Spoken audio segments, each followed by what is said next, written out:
खाटू श्याम भगवान को श्री कृष्ण के कलयुगी अवतार के रूप में जाना जाता है। ऐसा कहे जाने के पीछे एक पौराणिक कथा है।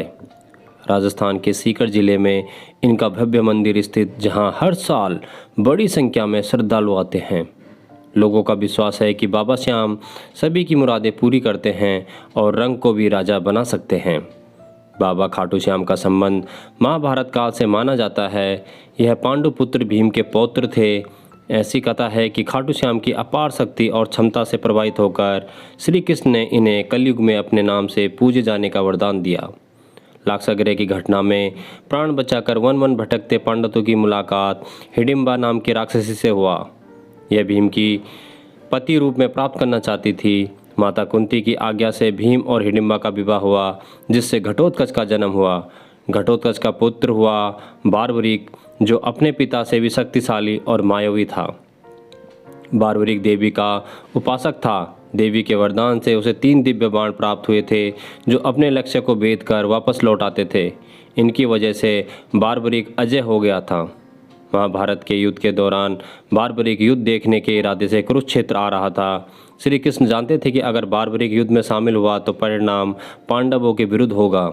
बार्बरिक को रोकने के लिए श्री कृष्ण गरीब ब्राह्मण बनकर बार्बरिक के सामने आए। अनजान बनते हुए श्री कृष्ण ने बार्बरिक से पूछा कि तुम कौन हो और कुरुक्षेत्र क्यों जा रहे हो।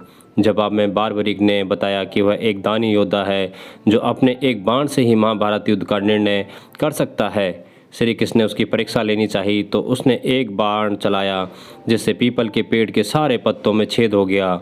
एक पत्ता श्री कृष्ण के पैर के नीचे था, इसलिए बाण पैर के ऊपर ठहर गया। श्री कृष्ण बार्बरिक की क्षमता से हैरान थे और किसी भी तरह से उसे युद्ध में भाग लेने से रोकना चाहते थे। इसके लिए श्री कृष्ण ने बार्बरिक से कहा कि तुम तो बड़े पराक्रमी हो, मुझ गरीब को कुछ दान नहीं दोगे। बार्बरिक ने जब दान मांगने के लिए कहा तो श्री कृष्ण ने बार्बरिक से उसका शीश मांग लिया। बार्बरिक समझ गया कि यह ब्राह्मण नहीं कोई और है और वास्तविक परिचय देने के लिए कहा। श्री कृष्ण ने अपना वास्तविक परिचय दिया तो बार्बरिक ने खुशी खुशी शीश दान देना स्वीकार कर लिया। रात भर भजन पूजन कर फाल्गुन शुक्ल द्वादशी को स्नान पूजा करके बार्बरिक ने अपने हाथ से अपना शीश श्री कृष्ण को दान कर दिया।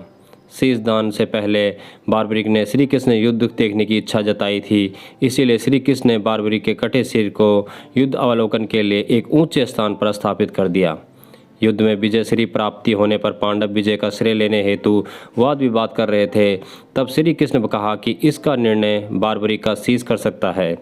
बार्बरिक के शीश ने बताया कि युद्ध में श्री कृष्ण का सुदर्शन चक्र चल रहा था, जिससे कटे हुए वृक्ष की तरह योद्धा रणभूमि में गिर रहे थे। द्रौपदी महाकाली के रूप में रक्त का पान कर रही थी। श्री कृष्ण ने प्रसन्न होकर बार्बरिक के उस कटे सिर को वरदान दिया कि कलयुग में तुम मेरे श्याम नाम से पूजित होंगे। तुम्हारे स्मरण मात्र से ही भक्तों का कल्याण होगा और धर्म अर्थ काम मोक्ष की प्राप्ति होगी। दर्शनोपरांत बाबा श्याम खाटू श्याम में स्थित श्याम कुंड से प्रकट हुए थे। श्री कृष्ण विराट शालिग्राम रूप में संभवतः 1777 से खाटू श्याम जी के मंदिर में स्थित होकर भक्तों की मनोकामनाएं पूर्ण कर रहे हैं। प्रत्येक वर्ष होली के दौरान खाटू श्याम जी का मेला लगता है। इस मेले में देश विदेश से भक्तजन बाबा खाटू श्याम के दर्शन के लिए आते हैं। इस मंदिर में भक्तों की गहरी आस्था है। बाबा श्याम हारे का सहारा, लगतार, खाटू श्याम जी, मोनी नंदन, खाटू का नरेश और शीश का दानी, इन सभी नामों से खाटू श्याम को उनके भक्त पुकारते हैं। खाटू श्याम जी मेले का आकर्षण यहाँ होने वाले मानव सेवा भी है। बड़े से बड़े घराने के लोग आम आदमी की तरह यहाँ आकर श्रद्धालुओं की सेवा करते हैं। कहा जाता है कि ऐसा करने से पुण्य की प्राप्ति होती है। भक्तों की इस मंदिर में इतनी आस्था है कि वह अपने सुखों का श्रेय उन्हीं को देते हैं। भक्त बताते हैं कि बाबा खाटू श्याम सभी की मुरादें पूरी करते हैं। खाटू धाम में आस लगाने वालों की झोली बाबा खाली नहीं रखते। जय खाटू श्याम।